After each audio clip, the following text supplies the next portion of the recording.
guys set up? Mic check. Mic check 1, 2, 3. Mic check 1, 2, 3. Good to go. Okay. Everybody will be here in just a few moments, okay? You guys still need me to stand up there? Or are you guys good now?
Good afternoon. We are here today to provide an update on our teen violence gang investigation. Speaking today in this order will be Gilbert Police Chief Mike Solberg, Major Brant Benham with the Arizona Department of Public Safety, Gilbert Police Sergeant Dave Gale, and Pinal County Lieutenant Leo Aparicio. We have provided you with a list of participating agencies, names, and spellings. At the conclusion of our briefing, we will take questions limited only to our gang investigation. Questions related to other investigations will need to be addressed directly through the agency's public information officer. With that, Chief Solberg. Thank you. Thank you for being here today as we provide an update on our investigation into the group teen violence cases in the East Valley. I'm Mike Solberg, Police Chief with the Gilbert Police Department. Preston Lord's death has highlighted the issues of teen violence that has affected so many of our communities. That is why this has been a united effort by our respective law enforcement agencies to thoroughly investigate these group teen violence cases in each of our jurisdictions. Joining me today are the agencies who have together reviewed cases specifically related to the investigations of potential gang affiliation and whether additional charges may apply. Major Brant Benham with the Arizona Department of Public Safety, Lieutenant Jason Troth, Mesa Police Department, Acting Commander Preston Pierce with the Chandler Police Department, Chief Randy Bryce with the Queen Creek Police Department, and Lieutenant Leo Aparicio with the Pinal County Sheriff's Office. I will be providing you with an update into our combined efforts to investigate these teen violence cases. Arizona Revised Statute defines a criminal street gang as a formal or informal association of people who collectively or individually commit or attempt to commit any felony crime. At least one member of this association must be a street gang member. Before I share the results of our findings, we want to refresh the public on what is required for a group of individuals to be legally classified as a gang. On the screen behind me is the criteria that must be met under Arizona state law. As you can see, the simple act of creating a name and calling oneself by that name is not enough in and of itself to qualify for gang status. Here to provide additional information is Major Benham with Arizona Department of Public Safety, the agency responsible for the state gang task force. Major Benham. Thank you, Chief. Per Arizona Revised Statute, a criminal street gang member means an individual to whom at least two of the following 7 criteria that indicate criminal street gang membership apply. A, self-proclamation. B, witness, testimony, or official statement. C, written or electronic correspondence. Paraphernalia or photographs. Tattoos, clothing or colors, and any other indicia of street gang membership, such as extensive knowledge of other gang rivals or specific members, territories, or jump-in process. This is the criteria needed to establish an individual as criminal street gang member. Now, gang intelligence information is restricted pursuant to 28 CFR Part 23, Intelligence Information.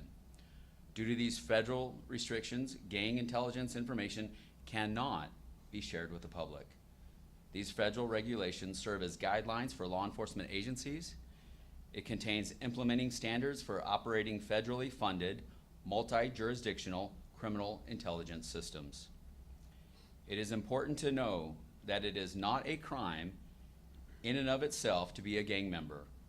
In order to charge a gang member with participating in or assisting a criminal street gang, the evidence must demonstrate that the criminal act was committed to promote or further the criminal objective of the criminal street gang.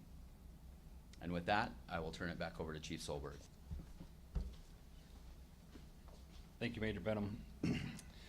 Through the collaborative efforts by all the agencies you see here today, detectives have concluded that the group known as the Gilbert Goons has met the requirements to be documented as a criminal street gang as set forth in Arizona Revised Statute. We will go into the specifics of this statute in just a minute. We know this question has been top of mind for many and we appreciate everyone's patience while this matter has been exhaustively investigated. The next question is whether or not evidence exists to submit charges for participating in or assisting a criminal street gang. In addition to the charges that each agency has already submitted related to their group teen violence investigations. The information on the screen outlines the criteria that must be met under Arizona state law. Each of these law enforcement agencies here today have reviewed their investigations involving identified members of this gang, and based on the information available at this time, there is not sufficient evidence to submit additional charges of participating in or assisting a criminal street gang. In a few minutes, Sergeant Gill will provide information and examples on what is required by state law for these additional charges. It is important to note that although the criteria has not been met at this time, the gang intelligence information is available to the county attorneys as supplemental information that may assist with their prosecutions or sentencing upon conviction. As with any investigation, if further information or evidence is discovered, it will be reviewed and to determine if additional charges are warranted. We again ask for any community members who have information related to teen violence to please immediately contact our agencies. Another important clarification needs to be made. Although the Gilbert Goons now have been designated as a gang, they are classified as a hybrid gang. This differs from a traditional gang, which will be explained in just a minute. Now I'd like to introduce Gilbert Police Sergeant Dave Gell, who oversees our street crimes unit, which led this multi-agency investigation. He's going to provide some additional background information on how this investigation progressed. Thanks, Chief. As a result of the influx of information received by our agencies after Preston Lord was killed, the Gilbert Police Department, along with Queen Creek, began investigating the group known as the Gilbert Goons in November of 2023. Shortly after, collaboration began with the agencies that you see here today, the State Gang Task Force, Mesa Police Department, Chandler Police Department, Queen Creek Police Department, and the Pinal County Sheriff's Office. The Gilbert Goons was established in the town of Gilbert, but members of the Gilbert Goons live in various East Valley cities. In its early stages, this hybrid gang primarily consisted of individuals who attended East Valley schools and participated in underage drinking and the use of illicit drugs. The group ranged in size, and initially its members participated in a fight club type of agreement. Over time, members engaged in other criminal behaviors. East Valley agencies had prior knowledge of another group of individuals from various East Valley cities identifying themselves as Jack Boy Mafia or JBM. Our agencies took prior and extensive enforcement action on this group as well. What's important to know today is that information received through the investigation officially categorized them as a criminal hybrid gang as well. I would like to explain the difference between a hybrid gang and a traditional gang. As you can see on the slides behind us, you have a hybrid gang and a traditional gang. Hybrid gangs are very hard to document as a street gang. As you know, your traditional gang usually has one race or one ethnicity, and they have a territory that they claim. Hybrid gangs are usually mixed gender, mixed races, and all various ages. Also, your traditional gang has a code of conduct, typically. Hybrid gangs are mostly juvenile gangs, and they have no code of conduct or no hierarchy. The members also claim and participate in multiple gangs in your hybrid gangs. This is done to stall law enforcement on the documentation process, where traditional gangs, they stuck to their territory or their barrios or whatever they have, and they were proud of their gang name. Hybrid gangs also work with other criminal gangs that you may not see. You may see a car full of different gang members together in a hybrid gang, where traditionally you wouldn't see that. There's no specific colors, symbols, hand signs, territories, or anything such as that in a hybrid gang, where traditional gangs usually had a standard color, a gang sign, or something to that. And the hybrid gang is always evolving, and the names are changing. Since November 2023, detectives conducted more than 100 interviews and spent hundreds of hours reviewing video footage, social media posts, and other evidence shared with the police department. It's important to know that all the group teen violence cases involve members of these two, not all of the group teen violence cases involve members of these two identified street gangs. None of these combined investigations by any of these agencies has shown the necessary evidence to support charging, participating in, or assisting a criminal street gang. To charge participating in a criminal street gang, you must prove the involved subject or subjects committed the felony offense in furtherance of the criminal street gang. I'll provide an example. We'll talk about a documented gang member that we know standing on the corner selling illicit drugs. The money he makes from those drug sales, if he keeps it for himself and pays the bills at his house and gives no money to the gang, is not a gang charge. He's not participating in the gang. However, if he sells those drugs, takes that money, gives it to the gang, and the gang utilizes those funds to further or promote that gang's agenda, now he or she could be charged in participating in assisting a criminal street gang.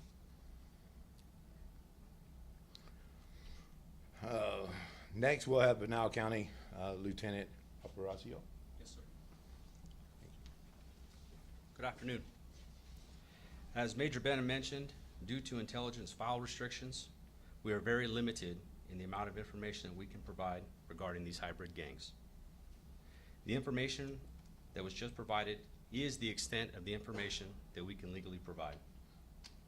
Although the information that can be shared is highly limited, one thing we do know is you can turn the news on.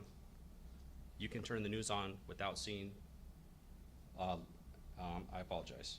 One thing we do know is that you can't turn the news on without seeing local or national news coverage on teen violence. The bottom line is clear. Our youth are struggling and they need our help. This is why our agencies will continue to partner and work together to combat teen violence. Moving forward, we also ask that parents and community leaders remain engaged. We cannot solve this problem alone. Chief Solberg will provide a final summary. Thank you.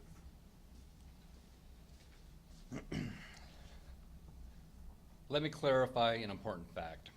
There have been numerous media stories that have inaccurately portrayed all of these teen violence cases as being goon-related. That could not be further from the truth and continues to spread misinformation. Additionally, many of these reports also omit key information related to when cases were actually reported to the police departments. In numerous cases, some media reports have omitted the fact that there was a significant delay from when an incident occurred and when it was reported to the police. Again, it is important to note that not all of the group teen violence cases involve members of these two identified hybrid gangs. Before we wrap up, I want to thank our law enforcement partners who are here today for their tireless efforts on this investigation. It's been a long 6 months for our communities, but rest assured, our work is not done. Pursuant to federal restrictions, which restricts the release of gang intelligence information, we cannot tell you who these gang members are, but we can tell you that they are known to all of these agencies here today, and we are watching them and anybody associated with them. They will be held accountable for their criminal actions. Moving forward, we will continue to work together to ensure our communities remain safe, and while we have concluded our gang investigation, we stand united in combating activity and violence in our East Valley. Sergeant Trey.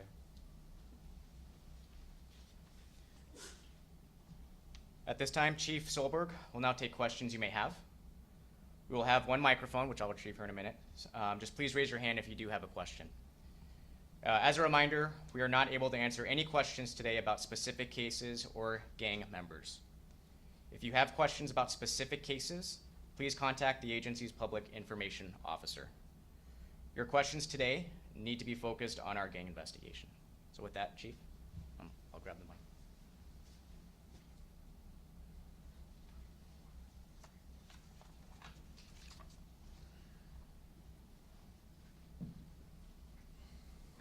Hi, Chief. Hey. I'm Bianca Bono with Channel 12, for those I haven't the example that was given about the gang member who was selling drugs on the street corner. If there were multiple gang members all belonging to the same gang, all selling drugs together on the corner, would that then lead to gang charges? So each case is unique. We would have to look at the evidence available to show that whether it's one person or 5 people, what, as the Sergeant mentioned, what are they doing with those proceeds? How is it facilitating that gang or that criminal syndicate? In any case, whether it's drugs, assaults, or any felony act, we have to show that connection between that felony act and the furtherance of a gang or the criminal syndicate. So we've got to look at the evidence. So I can't just say you need this number or you need this or that. We have to look at all of the evidence, build our case to show their actions are in furtherance of the criminal activity of that gang.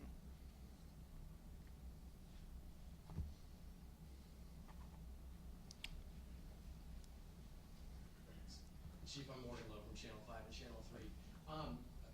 Question here. It sounds like you're saying that there were at least these 2 hybrid gangs operating on your streets. By looking at the dates on the cases, this has been going on for a while. How do you explain the disconnect between what your officers were seeing and the fact that they missed that there were these 2 gangs operating on your streets? Does that disconnect concern you? So I would not describe it as a disconnect. I would say that the investigations not only our agency and other agencies had, we were actively working teen violence cases. And the information that we had prior to Preston Lord's death was much different than what we have now. We mentioned in our statement that we had information about the Jack Boy Mafia. They were not identified as a criminal street gang at that time. And we were actively pursuing charges on those individuals as a group, not as a gang. And as we had additional cases, we continued to investigate those regardless of their gang affiliation. There was no mention, as I've mentioned numerous times, prior to Preston Lord, there was not a mention of the Gilbert Goons in any of our investigations. After Preston Lord was killed, there was an overwhelming amount of information, not only provided to us, but to the media, about that term and that group and that association. And that's what we began investigating in November, of what is that association and how are they connected to any of these assaults. A quick follow-up. Lots of interviews done, reviewing social media. Has this investigation into this gang has the investigation into the teen violence put a strain on your resources, and has that resulted in any other cases falling by the wayside or not being closed out as quickly as you would like? No, obviously every case that we have, we put an importance on getting that thoroughly investigating and bringing justice as quickly as we can. Each case is different, it's unique on what those different parameters are and making sure we have a solid case to present. Obviously, as you have an influx of different cases, it does create an impact on your department, but not at the sake of another case. We keep working all of our cases. It's not untypical for a detective to have 10 to 15 cases at any time that they're constantly working.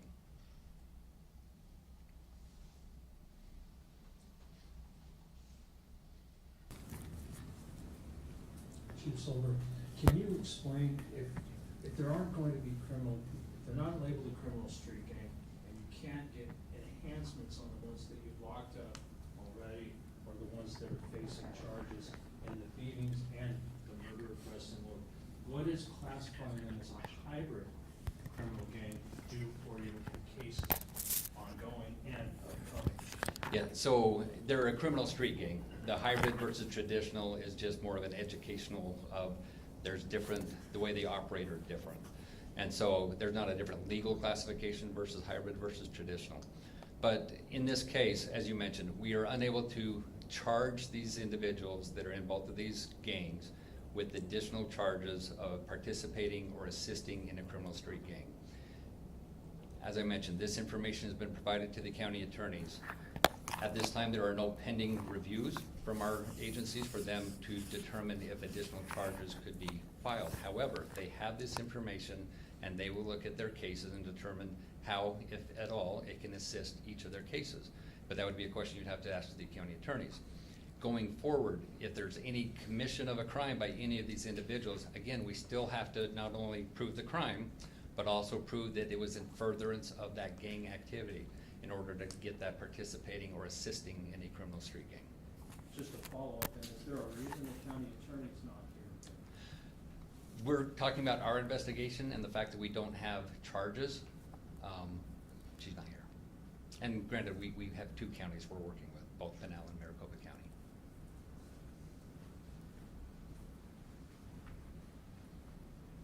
Hi, Ashley Holden with ABC 15. I just want to clarify a little bit of the timeline. So when did your officers first maybe take a report or hear about Jack Boy Mafia or the Gilbert Goons or the term goon?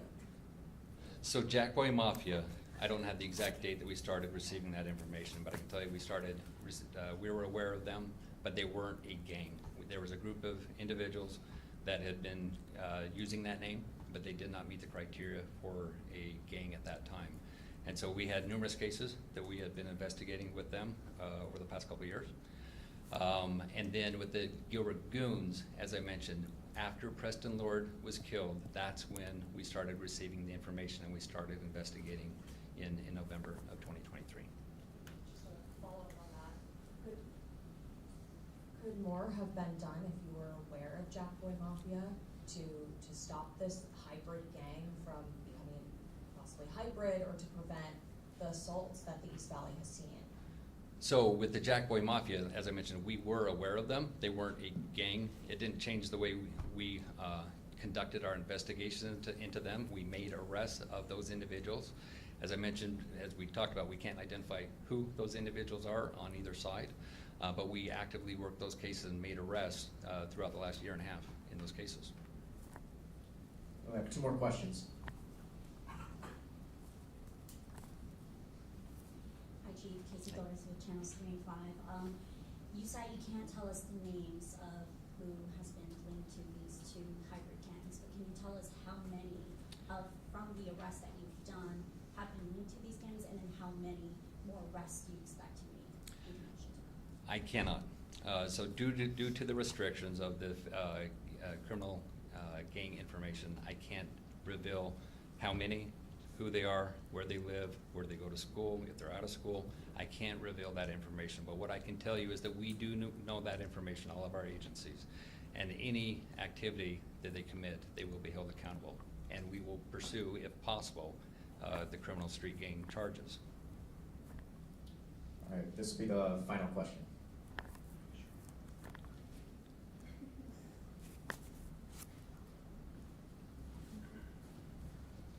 Hi, Elena with the Arizona Republic. I know this announcement comes today, but can you tell me when this designation of this gang happened? So I can tell you that it was in 2024. I know that's kind of a vague answer, but there is a process in order to classify someone as a gang and then classify the individuals as gang members. So as you're aware, we started this investigation in November of 23, and now being May, it's took roughly 6 months to conclude this investigation. But I say we concluded the investigation, it's not done. We will continue to watch these individuals and look for additional information that could further any additional cases. Was it within the past month, or I just want to know a timeline of like when you're like, yeah, they're a hybrid gang? Or So, they're a street gang? I would love to answer that, but I'm going to classify that as part of the information, because as we collect information through interviews, photos, videos, as we collect all of our information, we have to be very careful about statements we make about when, where, and how we classified an individual as a gang member, because we do not want to reveal the information or how we obtained that information. And so that's why I'm being vague about the answer. But it's been a process for us over the last 4 months to get these documented. As the sergeant mentioned, we've done over 100 interviews regarding this investigation.